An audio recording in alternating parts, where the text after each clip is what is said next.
This car right here is $138,000. Today I'm taking you to Lexus, Mercedes, BMW. This SUV right here is $123,000. And Audi. And for every luxury vehicle that I'm going to show you today, I'm also going to show you what the dealership pays for it. This is absolutely ridiculous. I can't believe what these dealers are paying for these cars. All right, here's your RX 350. The invoice price on this is... So I wanted to come out to Lexus today because what we know is right now, they have the lowest day supply of any of the other dealership bodies across the US. So right now they have about a 30-day supply of their vehicles. And I've been to this dealership right here about maybe a year and a half ago, and all these spaces were empty. So even though they have the lowest day supply across the industry, their dealerships are still getting more inventory than they had 12 months ago. And this is a good sign for the car market.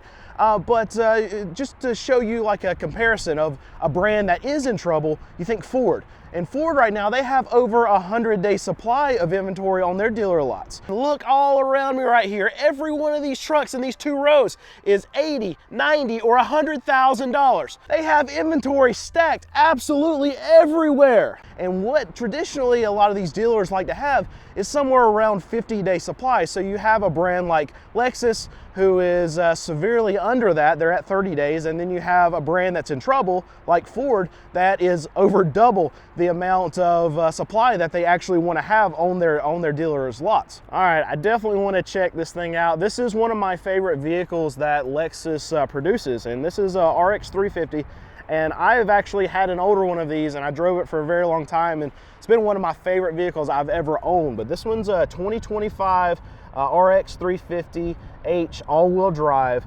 MSRP on this thing is $58,704. Here's your RX 350. The invoice price on this is $53,454. But I also want to show you high demand vehicle, only 27 days supply of inventory at these dealer lots. And this is a really cool car. I like the body style on this thing. I like the lines. It looks like it's just fast. It's an F Sport.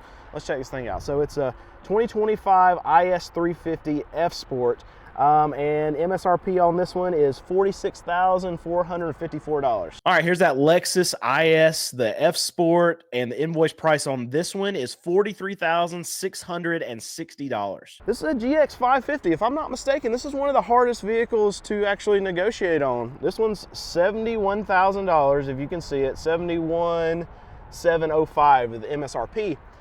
And this one has 0 add-ons. So you go across a lot of these cars, and some of them have some add-ons, some of them don't.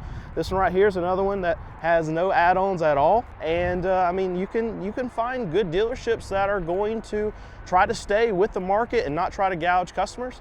And you just got to look for them. All right, we have this Lexus GX 550. Price on it, invoice price is $65,585. And if you want to see invoice pricing just like this, check out the link below. It's free for you to try, and you can check it on any vehicle that you want to. Here we go. We got a row of these 2025 Benz, the GL 450s. So I want to check, let's check this white one. You look at Mercedes. I know that this is kind of a status thing, but they've always like come in like this gray, this black, this white, and I mean, you see, actually that's not even, that's a BMW, that's blue, that's used over there.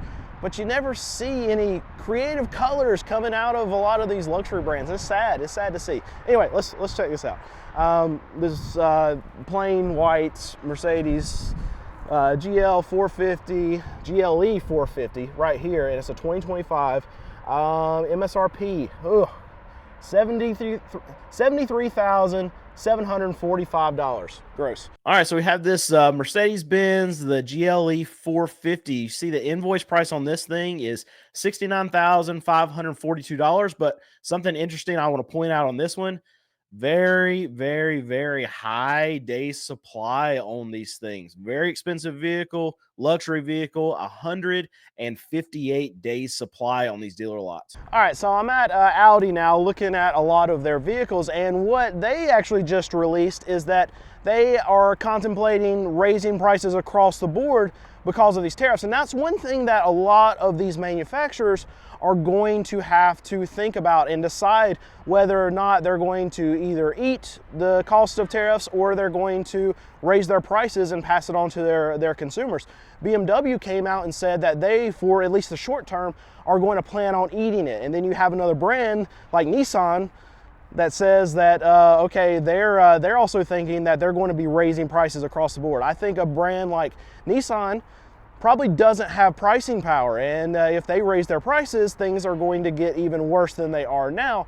And on the flip side, you would think a brand like BMW, a brand like Mercedes, maybe even Audi, LEXUS, these luxury brands, they probably have some pricing power because their consumers, if they're paying $70,000 for a vehicle, or if they're paying $75,000 for a vehicle, probably is not a material difference to them. But if you go to a Nissan and someone who's buying a Versa or a Sentra and they're paying $23,000 to $25,000 for that vehicle, where if that vehicle goes from $25,000 up to $27,000, up to $30,000, well, that's going to drastically change the percentage of their payment. And these consumers that are payment buyers, that are on the lower end of the spectrum of what they can afford, well, that payment increase is going to mean there's going to be a much greater difference in the life of that consumer, in the ability for them to get the loan for that vehicle, than it is for one of these luxury brand buyers. So every manufacturer is going to have to weigh that and weigh what the consequences are going to be of either eating the cost of tariffs or by pushing it on to their customer. Eating it means that they're going to make less money. Pushing on to their customer means they're going to have fewer sales. So each manufacturer has to decide what they want to do. Either way, there's going to be a negative from whatever decision they make. Make less money, sell fewer vehicles. Make less money, sell fewer vehicles. And these dealerships are going to have to go along with whatever the manufacturer decides to do. All right, so we have this whole line of Q5s right here. I want to check this one. I like this color. But we'll go and let's see the MSRP on this. This is a 2025 Audi Q5 S-Line, and MSRP on this is $53,650. All right, so we got this Audi Q5, and invoice price on this one's $49,848. But I also want to show you, this is another one, has a high day supply. We're approaching 100 days for some of these Q5s. So I want to show you something here too, just to show you about the market. This is a dealership. This is add-ons that they're doing. They're doing door edge guards for $299, nitrogen for $199, and tinted glass for $499, and this is on an RX. But the thing that I want to point out is, even on a vehicle like a Lexus, where it's very difficult to get, the negotiability for a Lexus right now is very, very, very low. I wanted to point out that they have about $1,000 worth of add-ons and its actual product. Tinted windows, nitrogen. I mean, you can debate whether nitrogen's an actual product or not. It's air, right? And I don't like that, but I actually like this dealership group. But I wanted to point out something that I don't like about this dealership group and with these add-ons. But what I wanted to bring up is, with the day supply of Lexus being so low, in a lot of cases, you can see dealership groups that add market adjustments. Even now, you'll see on very highly desirable vehicles like that RX, that you're going to see a market adjustment of $5,000, maybe even in some cases, some markets, $10,000. But you can even find dealerships that you can go to, just like this one. I would wager that if I would go in there and I would be a serious buyer on that RX, that I could probably get that RX for under MSRP at this dealership. All that's to say is that even in the most highly desirable vehicles in this market right now, I still believe that you don't have to pay over MSRP. You can actually even pay under MSRP, even if a dealership like this is advertising $1,000 over MSRP with their add-ons and stuff like that. I would almost bet that you could go in there and get a few $1,000s probably off MSRP, even at the most highly desirable brand right now across the market. All right, I know this one has to be expensive. This is a big boy car right here. This thing is huge. It's like a freaking yacht on four wheels. Let's see, it's a 2025 BMW 760i X-Drive, and this thing is $138,000. Oh my goodness, look, but this thing is sweet. Who's the buyer for this though? Who's the buyer for a $138,000 car? Put in the comments those of you who have bought a house for less than $138,000. I think you'll be surprised how many people have. All right, so let's check out this BMW 7 Series. You can see the invoice pricing on this is $128,999, but I want to scroll down and also show you days of market supply, 135 days, and that shouldn't surprise you with $130-something thousand vehicle. All right, so let's look at this one. This is one of the M Series. These couple are not, but this one is. So I'm ready to see the shock and awe price of this. The ultimate driving machine, that's what this is. It's a 2025 BMW X7 M60i X-Drive. MSRP on this thing, if I can find it, am I making you dizzy? You know what, we'll just, oh, here we go.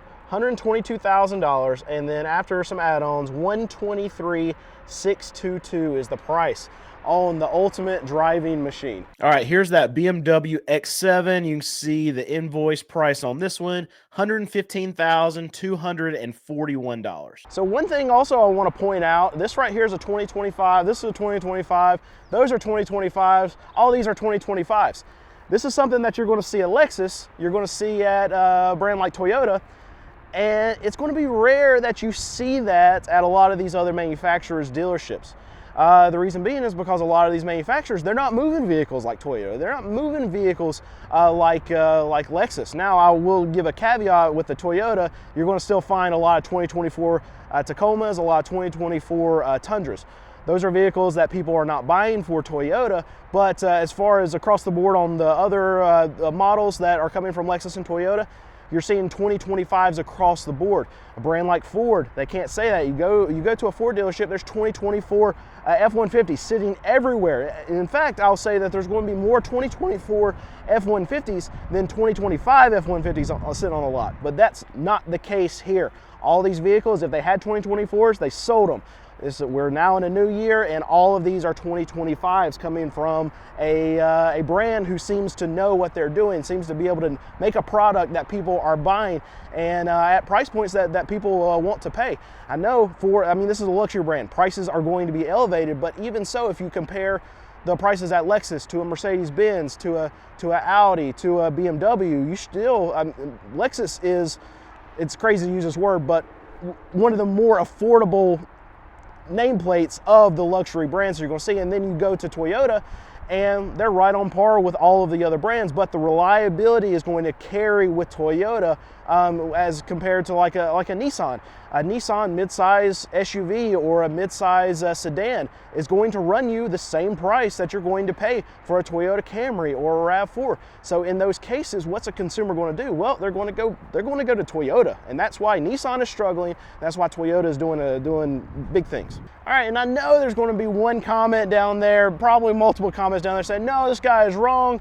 He's showing these invoice prices, not actually what the dealers pay. And I understand that for the commenter that comments before they watch to the end of the video, so you can let them know that just watch this segment at the end of the video to know what I'm talking about here. Invoice price is what the dealers are billed for these vehicles, is what the dealerships actually pay for the vehicle. But the thing about it is, the reason why people will say, okay, invoice price is BS, it doesn't matter, is because there's so much extra money that's being moved around from manufacturer to dealerships that's really offset what the actual cost on paper is what these dealerships pay for. Holdback is an easy example. For every vehicle, it's like 1 to 6% that a manufacturer will give the dealer back, basically for just taking the vehicle. So that's money that can come off the cost of the car. You have like quarterly, monthly, you have end of the year bonuses that a lot of these dealerships get from the manufacturer, and these can equate to hundreds of thousands of dollars that the manufacturers just writing a check to these dealerships for selling their vehicles. You have front-end money that can come. I know recently Nissan put out that if dealerships would take extra Rogues, that they would give them an extra $1,500 for every Rogue that they take. That's something that can offset. You can have spiffs on the back end. If they, Nissan again, if they sold their goals of Rogues in a given month or whatever, then the Nissan would cut them a check for another $1,000 or $1,500 for every one of these Rogues sold. There's lots and lots of money. There's marketing assistance, there's floor plan assistance. All this money comes from the manufacturer to help offset the cost of these vehicles. And that's why we always say that, okay, money is not made on the front end for these dealerships for selling these vehicles. They might only make $300, $400 off selling an actual vehicle on paper. But on the back end, they're getting lots of money from the manufacturer to offset that. They're getting lots of money from the consumer in other products, F&I, you think dock fees, things like that, add-ons, but all that is a lot of money that these dealerships are making. They're not making money on these cars. That's not where it comes. So invoice to what they're actually selling it for, spread is very, very thin. But yes, commenter, well, I agree with you where, okay, invoice price, you can say it's BS. It is though what they're actually paying. There's just a lot of other money that's coming from the manufacturer to help offset a lot of that.